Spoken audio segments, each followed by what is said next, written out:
I think that anytime that you want change, you have to realize that everybody has to be involved in the change. It can't be just from one race. It has to be everybody. And so you want everybody out there rallying for the same thing. If we look back at the civil rights movement, we saw that Dr. King didn't walk down the street or cross the Pettus Bridge alone with all African Americans. There were Jewish people, there were Hispanic people, there were Anglo people. To abide in the same mindset is one of the most powerful things that we can do as a nation. And if we could franchise that idea in this movement, I think that we would make strides in areas like social justice and discrimination. So what happened that you decided to start Solidarity Isn't Silent? It was the murder of George Floyd. We were angry. I had a lot of anger, and I really wanted to channel that in a positive way.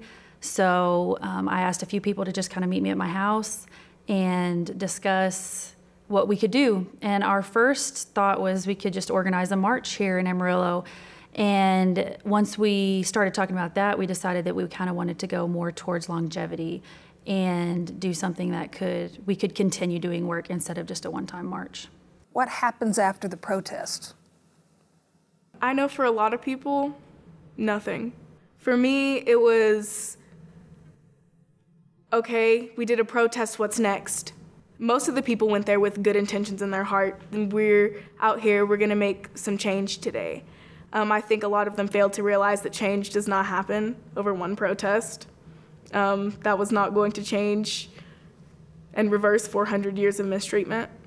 That was the beginning of a conversation, and that was all it was.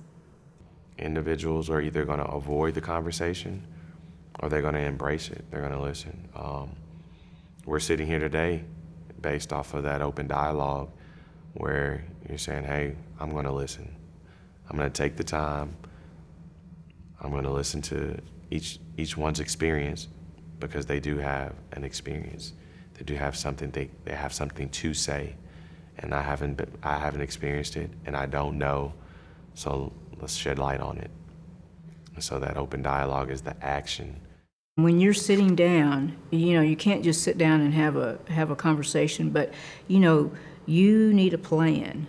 You need to be able to strategize. You need to be able to negotiate. You need to be able to say, how are we going to come together and unite and accomplish the things that need to be accomplished, or try to straighten out some of the issues that are problems. How do we fix those?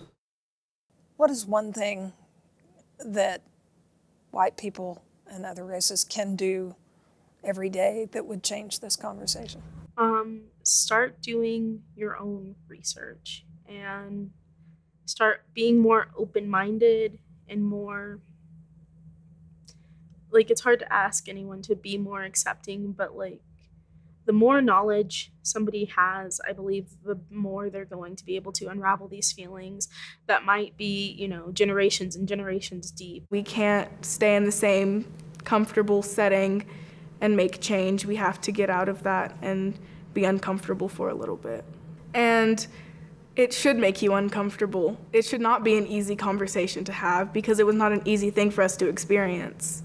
It only takes one person to kind of break that cycle of thinking, push yourself to do the work, and unravel any of that anti-Blackness that you have in your heart. So that's kind of getting rid of these stereotypes that we have, understanding how you yourself have been racist or have contributed to this, and understanding how you can turn around and contribute to the conversation or educate somebody else.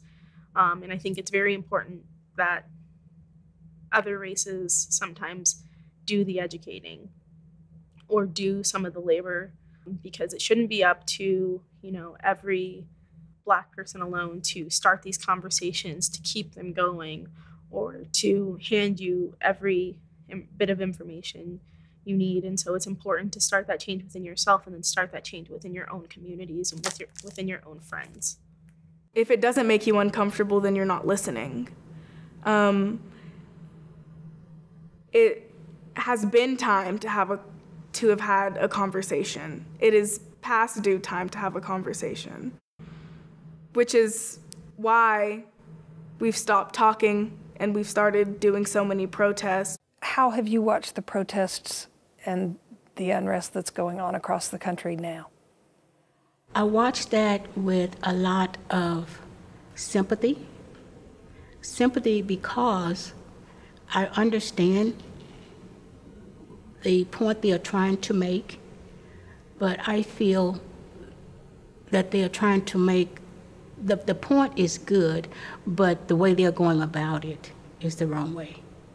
All of the negativity toward the races was built into the system. And you cannot change a system by removing statues, burning people's businesses, or marching in the street. You have to go to the source. How did this happen? How did that happen? What law was passed to put this into play? You know, they sit down and they figured out how to oppress a people. Sit down and figure out how to undo what was done centuries ago. I think first we have to look at how housing in African American communities, those policies, putting in place more fair housing, banking, education of our African American students. The judicial system, every part of it needs to be looked at and revamped. Some parts just taken apart and reevaluated when it comes to African Americans. When you see something, say something. People that are especially in positions of power need to be cognizant of what they can do in their environment, in their workplace for change. What should white people do on a daily basis to make change? I think that they should be conscious of their decisions and how they might make someone else feel. You know, it's difficult if you have a prejudice against someone to not clutch your purse or worry that they're going to do something to you in the elevator, but to be open to new friendships and conversations, I think would help a lot. And then there are those that are going a step further and speaking out, and hey, that's always a good thing. People that are being oppressed always want to speak up about it and say, hey, this isn't right. But when others that it's not happening to them finally say, hey, this isn't right, then you know that things are changing a little bit. We're in a season of change, and it's unlike any other time in the history of the world, to a point where if we do something differently now, it can last generationally. Get with someone who doesn't look like you and just have a cup of coffee with them. Exchange your experiences, but at the same time, exchange your hope and your vision. Because we all have hope and we all have vision. And if it's nothing else, it is one thing that we all have in common. That is for things to get better. So let's talk about how do we make it better? How can I help you? How can you help me? If we fall short of gaining that understanding of where people have been and where they are, our future is going to look the same as it does today. I think the fact that people are coming together, I think that's really good. But I do believe that that's just the first step.